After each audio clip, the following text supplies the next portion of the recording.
Magtatanong tayo ngayon sa ating mga kaibigan dito, mga Filipino, no? Kasi may practice kami para sa aming stampede, no? 10 million or Canada? 10 million or Canada? Canada, Bakit? 10 million na lang? 10 million pesos or All of, Canada? ay, 10 million pesos. Oo. Canada. Bakit Canada? Canada, oy. Bakit Ang Canada? opportunity po dito ay more than More than 10 million. Ah, Yes. okay.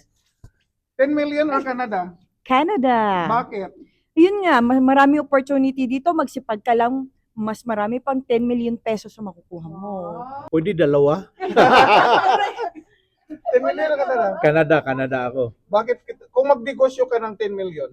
Di, nalampasan ko na yung 10 million dito sa Canada. Ah! Sana all. Sana.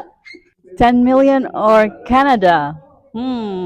That's interesting.